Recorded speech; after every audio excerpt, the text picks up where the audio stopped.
Hey, what's up everyone? Today we're going to look at the preterite versus the imperfect, or why we would use one over the other, and in some cases how they work with one another to create a more nuanced or more articulate and even more nuanced explanation of what was going on in the past. So that's what we're going to take a look at today. As you can see here, we got preterite, we got imperfect, and of course, as you guys already know, we've already gone over both of these individually. So we did, of course, the preterite, and then we did a lesson on the imperfect. So have a look at those videos if you need to review. But today we're gonna sort of put them together and see how both of these operate in the past. And so I wanted to try to do two things with today, and that was sort of a how-to, like how do they work together? And what are the reasons I would use one over the other, and then take a look at some practice sentences and essentially just pick like which one would I use if I had the option. And so that's really what we want to accomplish today. As you can see, we've got a number of things up on the board, but I want to first just sort of in very much a general sense, I drew this up on the board. I want to draw your attention to it.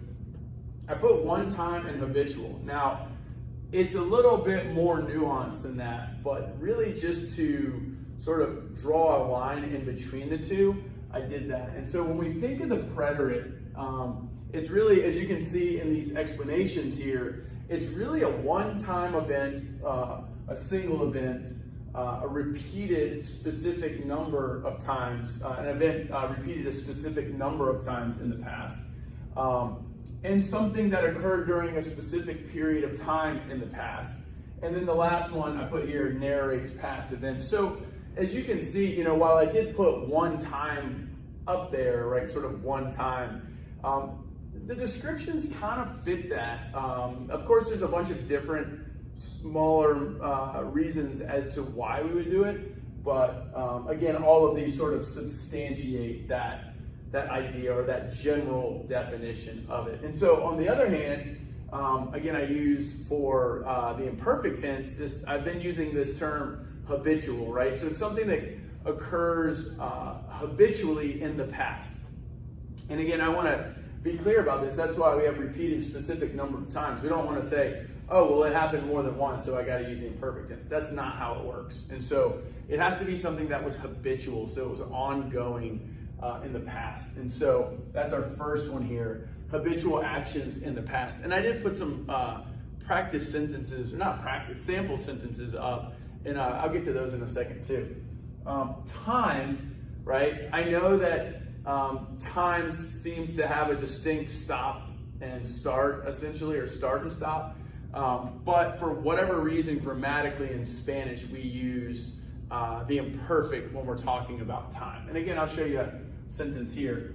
And then we have a mental or physical state. So how you're feeling, for example, and we all hope we all are only feeling, particularly if we're not feeling well, it's only temporarily. But for grammatical purposes in Spanish, we use the imperfect for that one as well. And so, and then age in the past, anytime you want to refer to yourself, your age in the past, you're going to use the imperfect. And again, for those of you who are perhaps overanalyzing this, you're thinking, well, but I know when I had my birthday, and then I know when I had my next birthday. So that's a definite beginning and end. But again, for some of these, you're just going to have to put that to the side and say, okay, when it comes to age, I use the imperfect.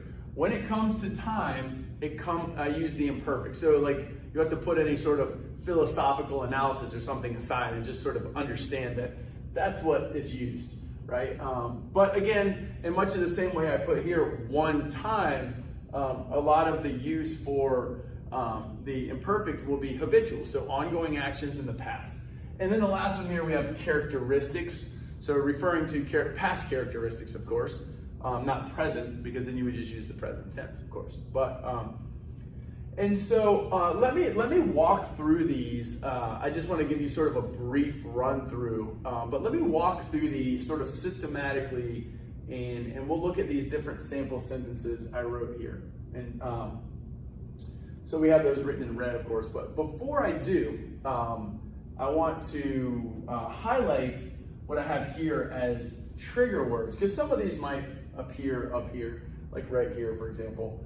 But I just want to show you, so when I refer to these trigger words, what I'm referring to are words that, when used, sort of embody either the present, the preterite, or the imperfect. And what I mean by that is, for example, we'll just use this one as a classic, right? Siempre. Siempre means always. So when you say always, you're sort of insinuating that it is something that was ongoing for an extended period of time. So that's why, for example, siempre would fall underneath the this. I put an I there for imperfect. So we're gonna have a look at these, but let's look at the preterite ones first. So I have the P here for preterite, and these are just some classics. There's a lot more, but I just thought I would put these up here so you could have a clear picture of how these trigger words dictate, or at least help insinuate whether something is effectively a one-time event or ongoing in the past. So of course, in the case of the preterite, you should expect to see trigger words that indicate certainly a non-habitual event or non-habitual statement, let's say. So we have ayer, which means yesterday. So that's yesterday, right? Ayer. Una vez, which means one time. So una vez, clearly that's not habitual. So una vez means one time. Primera vez, or la primera vez, if you were to say the first time. So la primera vez is the first time, right? So una vez is one time. La primera vez is the first time. And we have anoche. Anoche means last night, right? So last night, that's very specific. Right? El fin de semana pasado. El fin de semana means weekend, and then pasado implies that it was past weekend, right? Again, very specific. So, el fin de semana pasado. We have here also la semana pasada. Notice that A here is agreeing with semana, whereas the O here is agreeing with fin de semana, which is masculine. So, again, really, you just apply pasado or pasada if the noun is feminine to it, and it puts it in the past. Of course, another one you have is anterior, right? So, la semana anterior, right? So you can say like la semana anterior instead of la semana pasada. Either way, it doesn't matter. They're both implying that it was sort of last week and a one-time thing, or a one-time event, right? And then, of course, you have here el año pasado. So, again, we can just play with pasado and pasada for all sorts of things, right? El lunes pasado, el domingo pasado. You know, whatever you want to put in the past, that's a good way to do it. But of course, these are amazing as well. So you've got ayer, una vez, la primera vez, or primera vez, anoche, el fin de semana, right? Or el fin de semana pasado. So as you can see, these imply more of a short-term event, or it's non-habitual, let's say. So let's move over to some more like habitual trigger words, right? And again, we have siempre, which is always, right? We have nunca, which is never, right? So you could say you never used to go to the beach. Now you love the beach, right? So nunca ibas a la playa. Ahora sí, vas a la playa todos los fines de semana, for example. Todos los días, right? So every day. So todos los días. Anytime you see todo or todos in this case, because it's agreeing with the plural days, todos los días, of course that implies habitual. Todos los fines de semana. Again, there we have this weekend. Now it's not el fin de semana pasado. Now it's every weekend. So it's todos los fines de semana. And then we've got some adverbs, right? Not all of these are adverbs. Like the mentes, just for the record, the mentes in Spanish are your ly in Spanish, right? And so those are some of the adverbs that exist, right? But so we have these two adverbs, and then we have sort of another variation of how it's said. But we have here frecuentemente. Frecuentemente means frequently, right? I'm sure you probably could have guessed that. And then you have con mucha frecuencia. So that's saying with a lot of frequency. So either one is saying frequently and the other is saying with a lot of frequency. So effectively the same thing. And with regard to the imperfect, they both are implying something that was habitual or frequent. So generalmente, we have here generalmente, so that's generally, right? So that general, and then li, right? So generally, generalmente, or in general, right? In general, so in general, right? Again, these are just small, just a handful of examples that imply a habitual, something that was habitual in the past. So again, just to distinguish between this bunch here and this group right here, one, of course, the preterite side is more of a, again, quote unquote, one-time event, whereas these are habitual in the past. So I hope that helps in and of itself to sort of draw this line down between the preterite and the imperfect. But again, so now let's head on up here to these examples. And again, these are just some samples just to give you an idea of how it works. And so we'll start with the preterite. A single event, I have here, anoche llegué a casa a las 11 de la noche, right? And so I'm saying, last night I arrived home at 11 at night, right? So anoche llegué a casa a las 11 de la noche. So again, very specific, last night, right?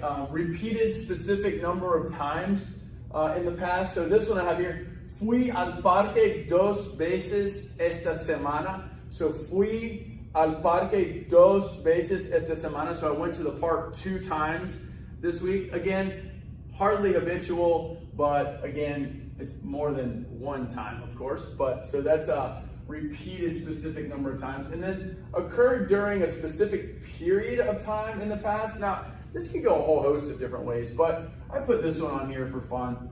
Fuimos a Cuba por una semana. So duration of time, so for a week. By the way, duration of time, we would use por, not para. And so for that reason, we have por una semana, not para una semana. So anyways, that's a little bit of por versus para. So fuimos a Cuba por una semana. So we went to Cuba for a week, right? And again, so that's a period of time in the past. We didn't, there wasn't really anything habitual about that. And so right here we have narrating past events. Sometimes you'll hear it as chain of events. And so I just put like a brief, right here, it's just sort of narrating a typical day, for example. And again, as you can see, like this is a very simple way of narrating your day. Now, once we get over here, I'll show you how we can get more nuanced by sort of weaving the preterite and imperfect together in a way that creates a more nuanced or more robust explanation of what you were doing in the past. But we'll get to that in a second. So here I have hoy, so today, so this is just sort of like recapping, let's say. Hoy me desperté, right? I woke up, me desperté. Desayuné, I had breakfast. Me puse la ropa, I got dressed, right? I put on clothes. Manejé a la universidad y enseñé, let's get a tilde there. Enseñé 2 classes. Very, very basic recounting of past events or narrating past events. So from this morning until now, this is what I've done, right? So hoy me desperté. You could even get more specific and say me desperté a las 7:30 de la mañana. Of course, you can if you want to put a time in there. So hoy me desperté, desayuné, me puse la ropa, manejé a la universidad y enseñé 2 clases. So again, that's how we can use the preterite to narrate past events in a very basic way, right? It's not too terribly detailed, but it's great. It's a great way to do it. And so let's move over to the imperfect, and then I'll bring us down here to show you how some of this can work actually together. So the preterite and imperfect can work together, like I said, to create a more robust explanation of whatever was going on in the past. And so right now we're sort of just the preterite, just the imperfect. But like I said, when we get here, we'll look at how they work together.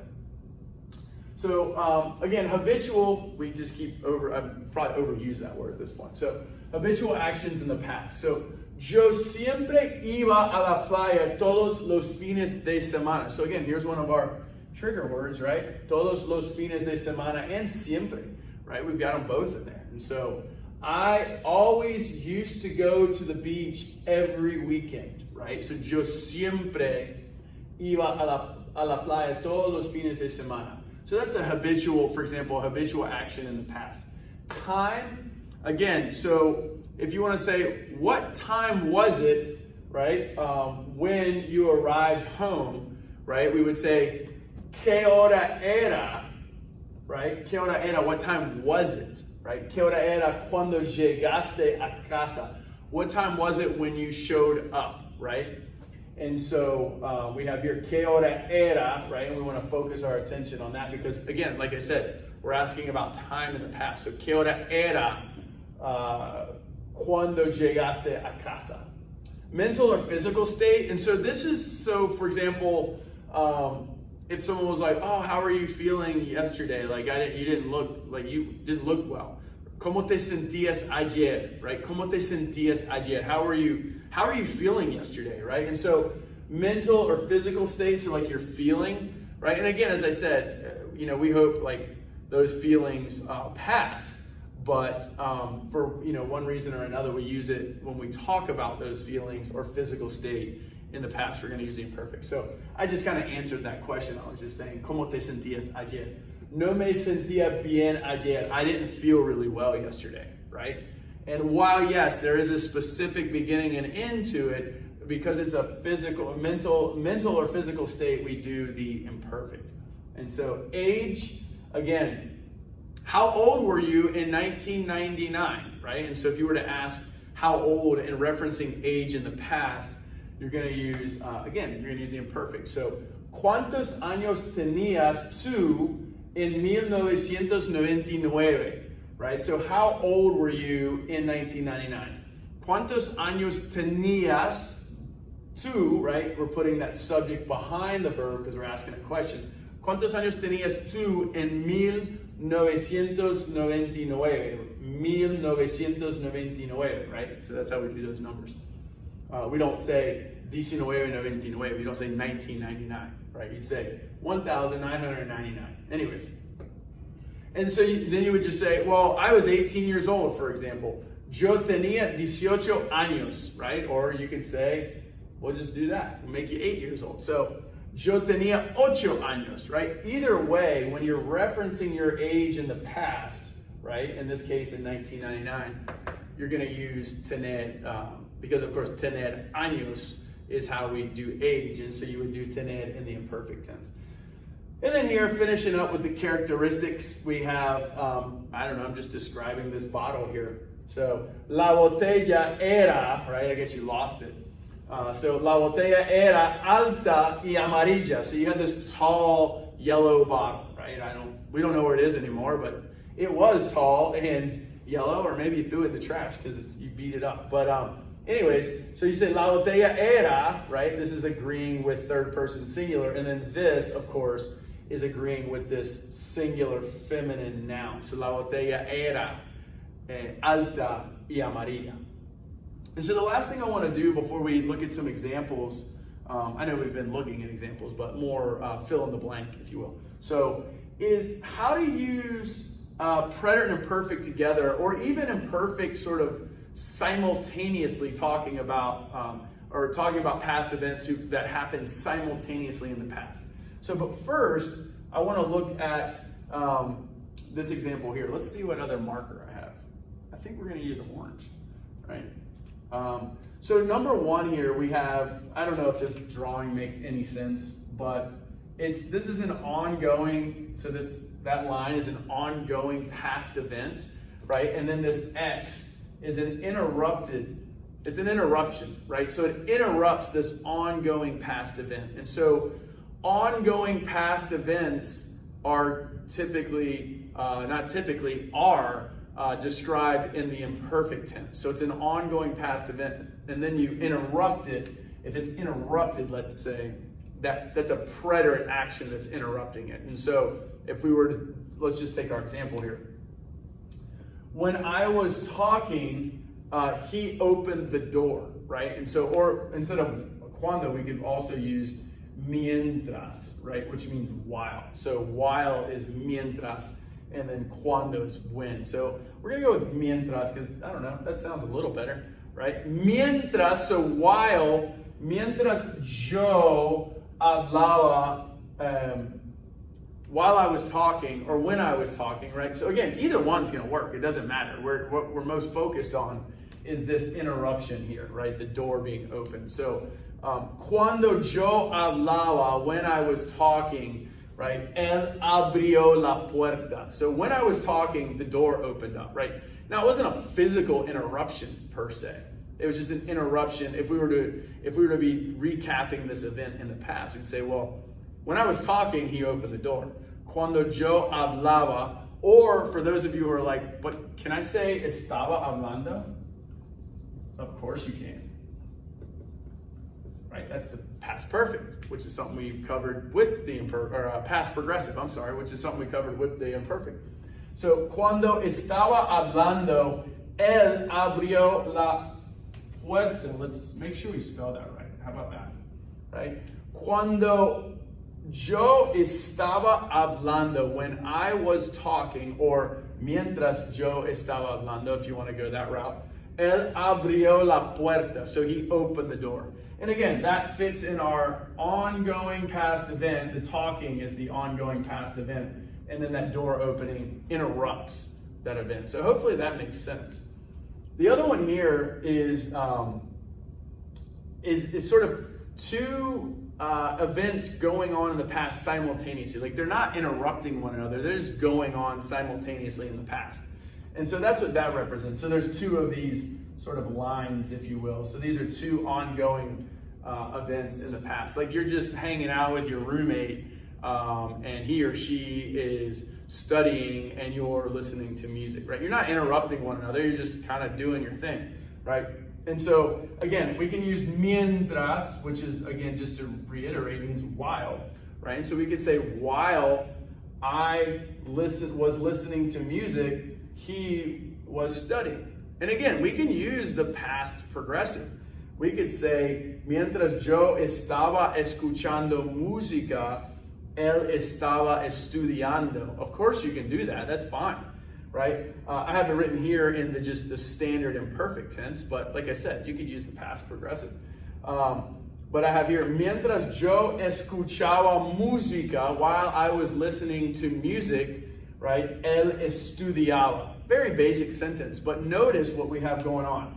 So we've got, yo here, right, listening to music, and you've got él here, just, studying, doing his thing. So again, two simultaneous events going on in the past, not interrupting one another. Now, of course, if the guy listening to music, threw some headphones and hit the guy studying on the head, well, we'd have a preterite imperfect action, right? Not because it physically interrupted him, but because if we were recounting that past event, we would say while he was listening to, or while he was studying, I threw headphones at him or something. And so, anyways, we'll look at some sample sentences now, and hopefully it will make even better sense of what we have on this board at this point. So, yeah, but at least you get a fuller idea of how these two sort of work with one another. So let's check out some sample sentences.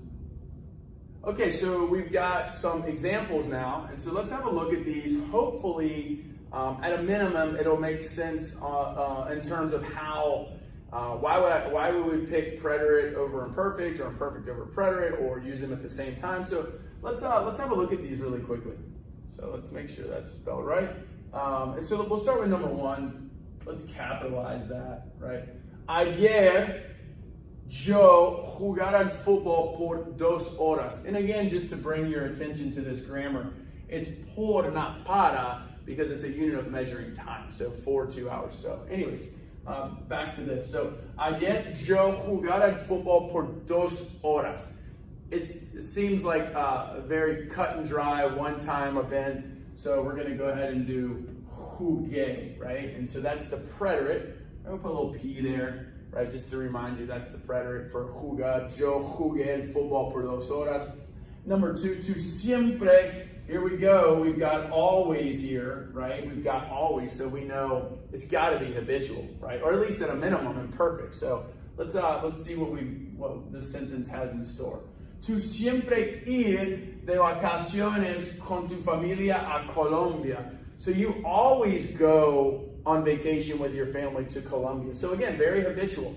Always, right? Tu siempre ibas, right? Now, this is one of our 3 irregulars for the imperfect tense. So that's ir, ser, and ver, just in case you were wondering, right? Those are our 3 irregulars. We just got one right here. And so let's move along to number 3. Nosotros comer sushi por primera vez ayer, right? So look, we've got por primera vez, which means for the first time. By the way, por in that case is sort of what they call an idiomatic expression. So like, it's just how it's said. So por primera vez is why we use por there, not para. And so por primera vez ayer. Ayer being, of course, as you all know, yesterday, right? Hopefully I can spell that right. And then so we have nosotros comimos, right? We're just using it in the preterite. Preterite here. Again, let's draw our little I there for imperfect, just to keep everybody up to date. Numero 4, we've got here mientras, so we've got while going on here. Mientras yo, and I went ahead and went with the past progressive just for fun, right? That's why I have it start and then enseñando, so like was teaching, right? And then we have like a regular past progressive here. So anyways, let's have a look. So we've got mientras yo estar enseñando la lección. So while I was teaching the lesson, the students were sleeping, right? Now again, we could say estaban durmiendo if we wanted to, but I left it sort of without in the normal imperfect, not the past progressive. So anyways, let's take a look. Mientras yo estaba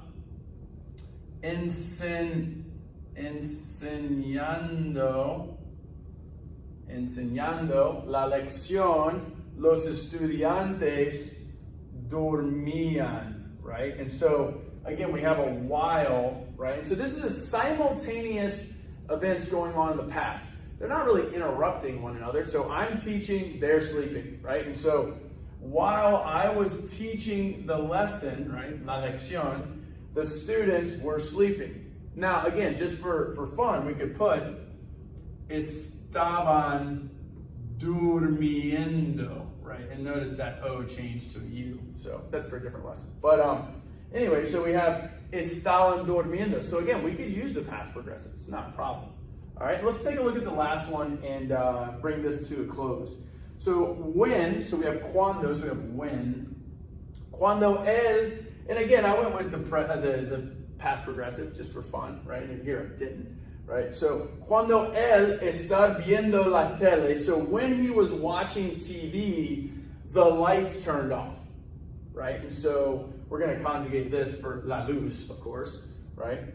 And so, so let's have a look here. So we've got when he estaba viendo, cuando él estaba viendo la tele, apagó, right? La luz, apagó la luz. Now, there's other ways of saying that as well, but we're just going to leave that as it is because that looks good, right? Cuando él estaba viendo la tele, apagó la luz. And apagó, of course, is in the preterite, and this is in the imperfect, right? And then this is in the imperfect, and this is in the imperfect. Now, last thing I want to do is, again, so I'll come over here and draw this. So this one was one of these, right? So you had imperfect action going on simultaneously in the past. This one right here, this last one, number 5, gets our imperfect action bar going on, and then boom, you get that preterite action, which is what the lights turning off means. And so hopefully this was helpful, right? This is tricky. And, you know, again, there is certainly gray area in terms of using preterite and imperfect. So this takes time, and but hopefully this lesson was really helpful for you guys.